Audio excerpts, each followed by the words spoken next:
All right. You saw the title. So let's go over this whole thing so we see what's going on. I'm sure I'm going to have a rant or two. Are you ready? This past September, a group of Marvel creatives, including studio chief Kevin Feige, the Feigmeister, assembled in Palm Springs for the studio's annual retreat. Most years the vibe would have been confident, even cocky, given how the premier superhero brand owned by Disney since 2009 has remade the entertainment business in its image. But this occasion was angst-ridden. Everyone in Marvel was reeling from a series of disappointments on screen.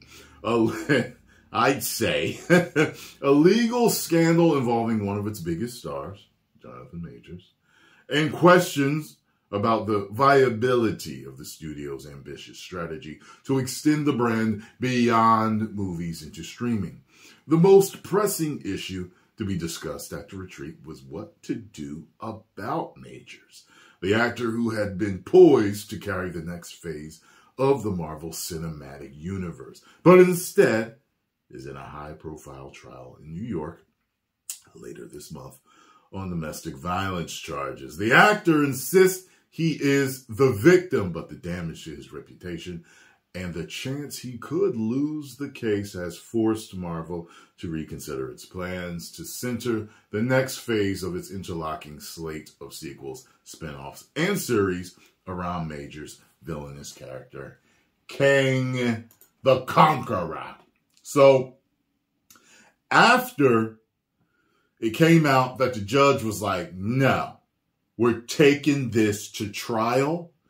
After that came out, then they said they were going to put his bodybuilding movie on the back burner, which I had not known he was even doing. So I was like, I'm very interested in that movie. He's a really great actor. So I was like, okay, as soon as that came out, I was like, oh, Marvel's they're gonna do something now, because the judge talking about taking it to trial, and then they said, nope, we ain't bringing this movie out. I'm like, okay, there we go. At the gathering in Palm Springs, executives discussed backup plans, including pivoting to another comic book adversary like Dr. Doom. But the making of any shift would carry its own headaches. Majors was always a big presence in the MCU, including as the scene-stealing antagonist in February's Ant-Man and the Wasp Quantumania, which they made him lose easily to a bunch of ants. I threw that in. And he has been positioned as the franchise's next big thing in this season of Loki, particularly in the finale, which airs on November 9th, and sets up Kang as the titular star of a fifth Avengers film in 2026. Yeah.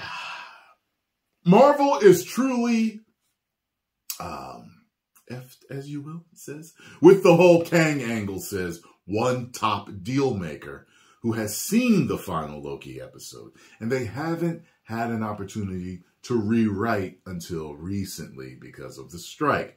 But I don't see a path to how they could move him forward. Well, assume his innocence, and you know what I mean? I haven't seen a company do that. But listen, you can assume the man's innocence because you are assumed innocent until proven guilty. How about you follow that? Because all the garbage you've been injecting into the films has been losing you money anyway. I think people would rather take a chance on whether the guy is innocent or not, you know, rather than all the garbage you've been giving us, because it's just terrible. It's just terrible. I'd rather be, just intrigued by the whole, will he be innocent? Will he be guilty? While also watching him. I think that would be almost a phenomenal type of angle to go with this. I mean, this is America. Innocent until proven guilty. So do that. Work with him until guilty. And have something written in the plans that if he is found guilty, then this will happen in the storyline. Get it? That's how I think I would do it. Because everything that I've seen so far, it seems like he's innocent. But whatever. You know how companies act. Oh, this happened. Oh, you said this. You did that. Oh, no, we got to stay away from you. We can't touch you now. But all the stuff you've been doing, that's fine? Yeah, okay. Beyond the bad press for Majors, the Brain Trust at Marvel is also grappling with the November release of The Marvels, a sequel to 2019's blockbuster Captain Marvel. Captain Marvel was no blockbuster, and it wasn't good. And there was a bunch of controversy over it. A bunch of tickets being bought for empty theaters and everything. And I already told y'all, I spoke to some people, and it's a high possibility it really wasn't a blockbuster. That has been plagued with lengthy reshoots and now appears to likely to underwhelm at the box office. This is an unprecedented turn of fortune for a company that has enjoyed a nearly uninterrupted string of hits ever since it started independently producing its movies in 2008 with Iron Man. That wildly profitable run culminated in the $2.8 billion success of 2019's Avengers Endgame, a high watermark for the studio that has earned nearly $30 billion over 32 films. Quite impressive. Replicating that type of phenomenon is never easy. Actually, it probably would have been easy if you stuck to your guns and just gave us fundamentally sound and true characters and stories. But you decided not to. You decided to get political. However, the source of Marvel's current troubles can be traced back to 2020. That's when the you-know-what-demic ushered in a mandate to help boost Disney's stock price. Let me see here. With an endless torrent of interconnected Marvel content for the studio's fledgling streaming platform, Disney Plus, according to the plan, there would never be a lapse in superhero fare with either a film in theaters or a new television series streaming at any given moment. And that would have worked if you hadn't went woke. That's the problem. And it would have if you had just given great entertainment and stayed true to the storylines and the characters. But you didn't. But the ensuing tsunami of spandex proved to be too much of a good thing. And the demands of churning out so much programming taxed the Marvel apparatus. Moreover, the need to tease out an interwoven storyline over so many disparate shows, movies, and platforms created a muddled narrative that baffled viewers. Yeah. So all of it ended in all of the series ended up being good to terrible. Everything you put on Disney Plus was either good to terrible, and most of it was mid. Most of it was mid to just, no one was interested in it. And people were, and it was woke, and you were also taxing the special effects artists. So it's like, come on, man, you got to give these guys time to at least finish the special effects and make it great.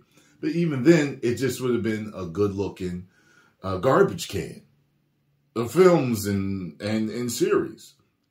The Marvel machine was pumping out a lot of content. Did it get to the point where there was too much and they were burning people out on superheroes? It's possible, says Wall Street analyst Eric Handler, who covers Disney. You burned us out on woke crap. The more you do, the tougher it is to maintain quality. They tried experimenting with breaking in some new characters like Shang-Chi and the Eternals with mixed results. With budgets as big as these, you need to have home runs. The Marvels, which opens in theaters on November 12th, will struggle to get the ball past the infield, at least by Marvel's outside standards. The movie, which cost $250 million and sees Brie Larson reprising her role as Captain Marvel, is tracking to open to $75 to $80 million, far below the $185 million Doctor Strange in the Multiverse of Madness took in the domestic box office. Directed by Nia DaCosta, The Marvels unites Larson's heroine with two superpowered allies. Yeah. But instead of seamlessly building on the success of Captain Marvel, this move resulted in 4 weeks of reshoots to bring coherence to a tangled storyline. Then eyebrows were raised again when DaCosta began working on another film while The Marvels was still in post-production. The filmmaker moved to London earlier this year to begin prepping for her Tessa Thompson drama. If you're directing a $250 million movie, it's kind of weird for the director to leave with a few months to go, says a source familiar with the production. The Marvels has seen its release date moved back twice. Once to swap places with Quantumania, which was deemed further along, and again when its debut shifted from July to November to give the filmmakers more time to tinker. But the extra time didn't necessarily help. In June, Marvel, which traditionally only solicits feedback from Disney employees and their friends and families, took the uncharacteristic step of holding a public test screening in Texas. The audience gave the film middling reviews. But Marvel has never been in the business of being average. Kevin's real superpower, his genius, has always been in post-production and getting his hands on movies and making sure they finish strongly, the source adds. These days, he's spread too thin. Feige isn't the only person showing signs of strain. Marvel's entire visual effects battalion, including staffers and vendors, is struggling to keep pace with a never-ending stream of productions. This past February, when the credits rolled at the world premiere of Quantumania, shock rippled through the Regency Village Theater at Westwood over some shoddy CGI. There were at least 10 scenes where the visual effects had been added at last minute and were out of focus, says one veteran power broker who was there. It was insane. I've never seen something like that in my entire career. Everyone was talking about it. Even the kids of the executives were talking about it. Ew, bad. The schedule swap with the Marvels had left the Ant-Man sequel in a squeeze, pushing up its post-production schedule by 4.5 months. Marvel's films are known for coming down to the wire, given Kevin Feige's ability to foam the runway and land a plane that way, says one executive familiar with the company's operates. But this level of unfinished was unprecedented and would be noted in scathing reviews when the tentpole, with the $200 million budget, opened 11 days after the premiere. Critics weren't the only ones dismayed. Fed up with the 14-hour days and no overtime. No overtime? Oh my God. You cheap.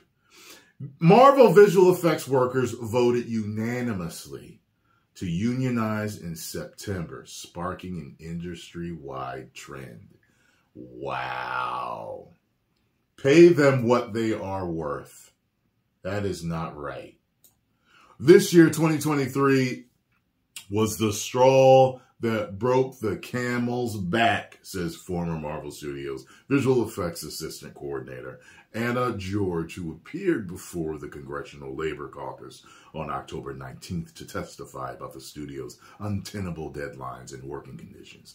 The pay and long hours at Marvel were the reason we had to start our unionization process there. The conditions were completely unsustainable.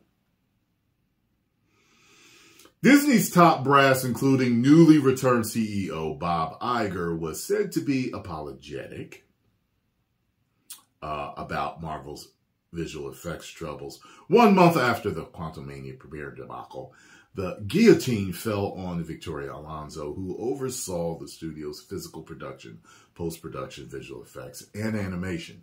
While the reason cited for her abrupt firing was her unauthorized role as an executive producer on the Oscar-nominated film Argentina 1985, insiders say Disney was incensed that quality control on its Marvel productions was plummeting, particularly on the ever-expanding TV front. The visual effects, the logjam, has been evident for some time. Here we go. Here it comes. With some of the final effects for such a Disney Plus series as WandaVision. I didn't think that was that bad. Any special effects. Maybe it was. I don't remember. And She-Hulk, Attorney at Law. Terrible series. Inserted after their streaming debuts that Alonso was busy promoting her art house project while Rome burned. Certainly didn't sit well with Disney's leadership. Let me tell you something. The special effects could have been perfect. The most realistic special effects that I've ever seen in my life. And it still would have been received badly because of the characters and the storylines, which you are totally destroying. By the way, it says that Feige and Alonso both are not commenting in this article. But some internal sources also suggest Alonso was a scapegoat and point to the She-Hulk visual effects issues as a symptom of deeper rot, namely a lack of oversight on script development in the original arc of She-Hulk.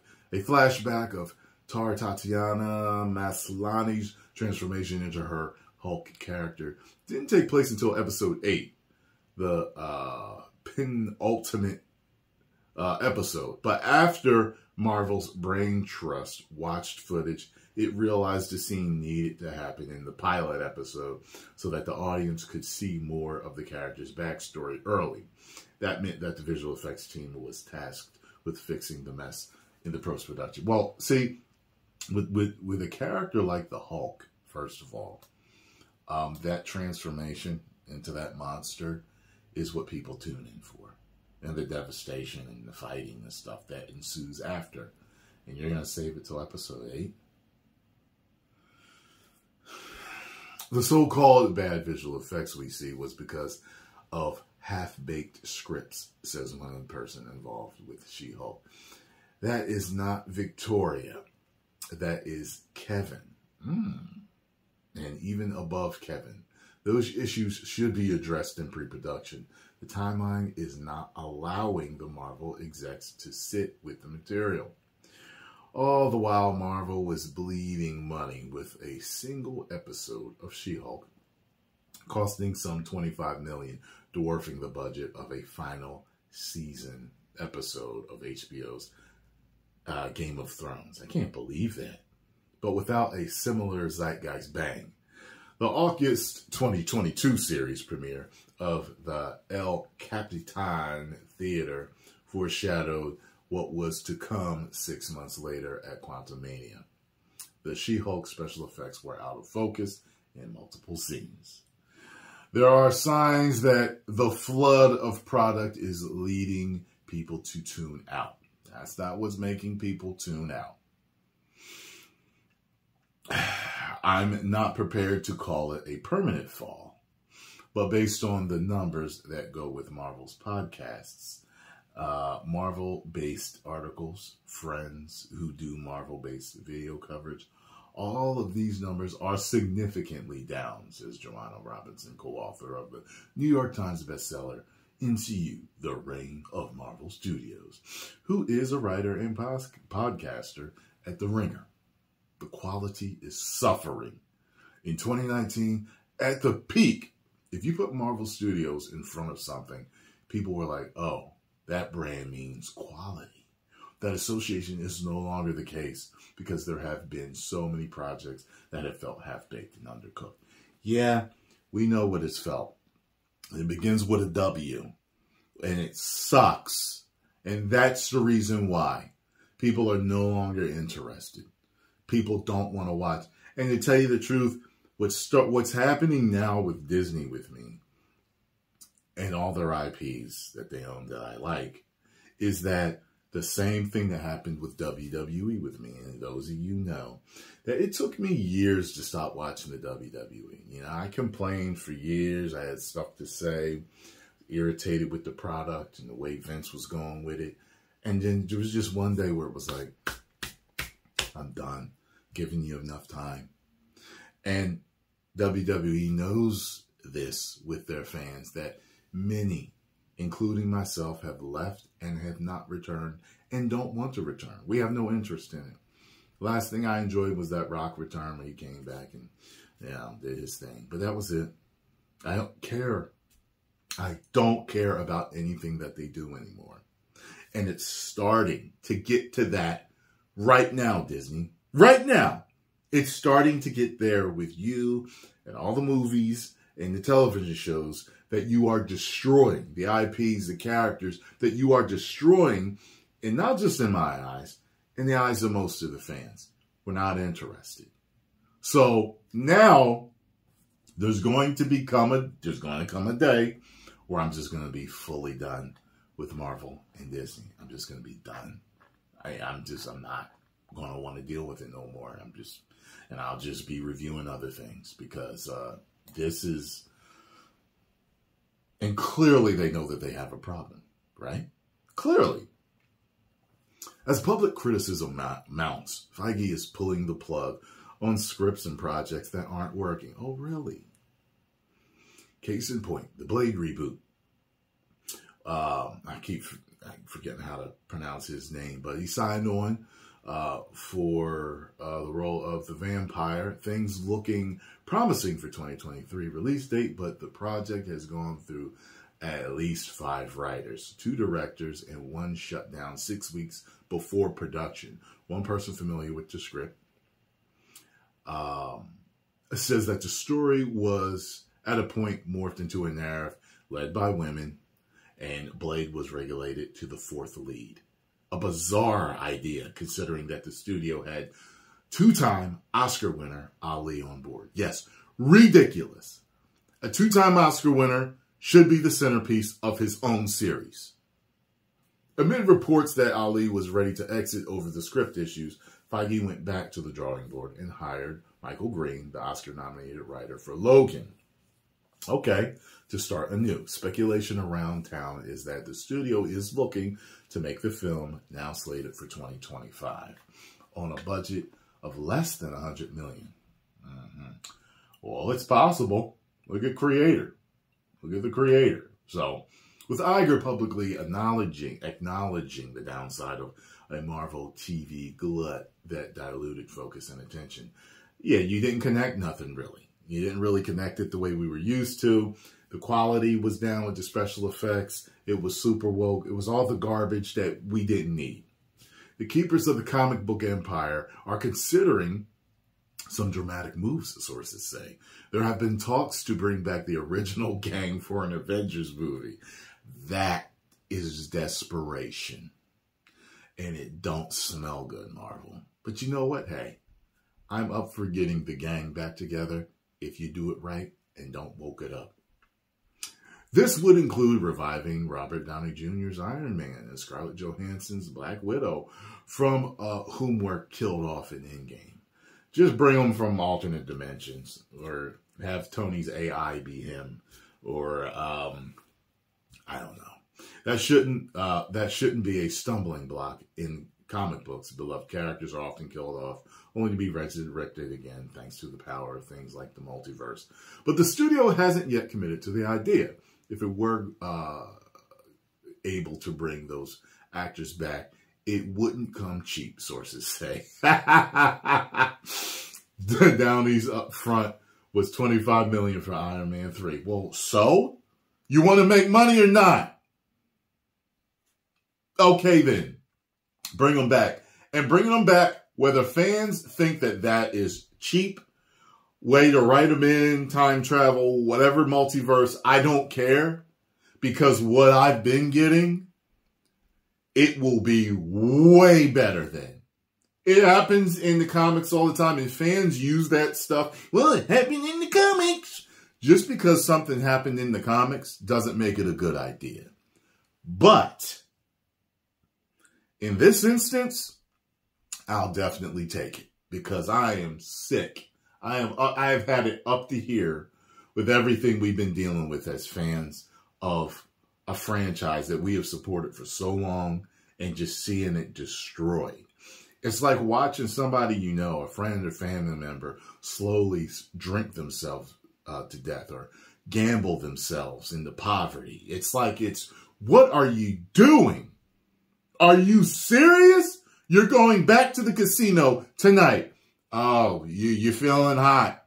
You're feeling hot. You got another woke idea. It's going to work this time? Okay. And then you wait up for him to get back home. Did you win? How you doing? Didn't work, huh? No, you can't have none of my money. Not lending you nothing. Go back to work. And it is what it is. Maybe you'll learn next time. Will that solve Marvel's major problem? When the Quantumanium actor was arrested in March, Disney's executives insisted that they could afford to play a wait-and-see game, given that the Avengers, the Kang Dynasty, wasn't expected to begin shooting until early 2024. Excuse me. Sorry. But then Majors was dropped in quick succession by his publicists and managers. He remains a client at WME, where he landed after CAA parted with him pre-arrest for his brutal conduct towards staff, says one source. CAA declined to comment. In April, other alleged domestic violence victims of Majors began cooperating with the Manhattan District Attorney's Office, then ahead of a key hearing in October. Media outlets, including Variety, obtained a court filing that referenced a police incident in London involving Majors, which led his ex-girlfriend to seek medical attention. Making matters even stickier, the ex-girlfriend also worked on Quantumania as a movement coach. And the London incident took place while Majors was shooting season 2 of Loki.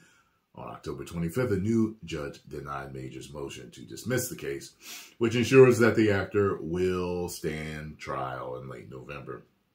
His legal team is attempting to keep some material in the case sealed.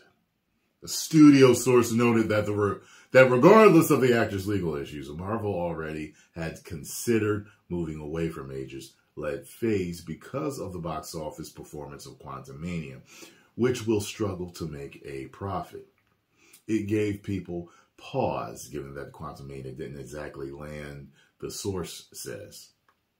Disney removed another Majors film, Searchlight's Magazine Dreams. Yeah, well, you know what? If you'd still made him strong in that, you might, you can have a bad movie with a strong villain, and it can still carry over. But you didn't. Having him beat by the ants, which I understand. I get it. With how advanced the ants were. But it just was like, he got beat. What? Like, huh? How am I supposed to think that he's strong now? That's how people are. Well, recasting Majors is also an option, as Feige did when he replaced Terrence Howard in Iron Man 2 with Don Cheadle. In fact, Marvel isn't afraid to change direction, even after making splashy announcements. Armor Wars was first unveiled as a series and now being developed as a feature. Don't do it. Well, yeah, that might be cool. I was thinking of something else. I was thinking of Ironheart. Well, the studio's pushed to adapt the comic book Inhumans into a feature film generated headlines, but it's now dormant. The new defunct Marvel Television mounted an Inhumans TV series in 2017 that ran for it. I've never seen the Inhumans. And I've never seen Agents of S.H.I.E.L.D. Still, there was one bright spot in 2023, Guardians of the Galaxy Volume 3, that rhymes, they had to play at the game bars, it's written right there, I see it, which became Marvel's biggest draw of the year, with an $845 million worldwide. The fact that it was directed by James Gunn, the guy running rival DC Studios, was lost on no one. Yeah, well, he's gone now, and at the same time, it's like, well, I heard it was made earlier anyway, before they started injecting the majority of the garbage into the films. So that's one of the reasons why, if that's true, then that's one of the major reasons why it succeeded. Because it reminded us of a previous time when their stuff was good. With Marvel, it used to be it was close to a guarantee that you could get. Yeah, with Marvel, it used to be as close to a guarantee as you could get, says the box office analyst at ComScore. So going all in on the budget made sense. Guardians of the Galaxy 3 was a bit overlooked in how successful it was, but that had James Gunn and Chris Pratt, and I think that star power is becoming more important. Then there was Quantumania with $476 million. Anything under $500 million is viewed as a disappointment. And these overreaching expectations are a result of so much success over the years. The key to reinvigorating Marvel may lie with the superhero arsenal that Disney acquired during its 2019 purchase of 21st Century Fox. It may work, but if you woke it up, it's not going to work, period. That deal brought several blue chip heroes such as X-Men, Fantastic Four back under studio's control. Already, fans are geeking out about the next year's Deadpool 3, which reunites Ryan Reynolds, well, actually unites Ryan Reynolds, Merc, with the mouth with, well, yeah, reunites, because they were in, what's it called before, Origins, with Hugh Jackman's Wolverine, and a reboot of the Fantastic Four slated for 2025. As a bonus, the Fox editions give Feige an opportunity to reimagine the X-Men franchise. Don't reimagine them. The very property he cut his teeth on as a young executive. Well, yeah, I forgot about that. Although I would like them reimagined faithfully. Just reimagine them faithfully. Now that the WGA strike is in the rearview mirror, Marvel has started talking to writers about bringing the X-Men into the MCU fold. I want to see a true to character Wolverine. I want to see him be that exact height. Was he like 5'3"? While Feige recalibrates the rest of the industry, is anxiously hoping that Marvel's best days are not behind it. Writing the Marvel obituary would be ill-advised, says Jason Squire.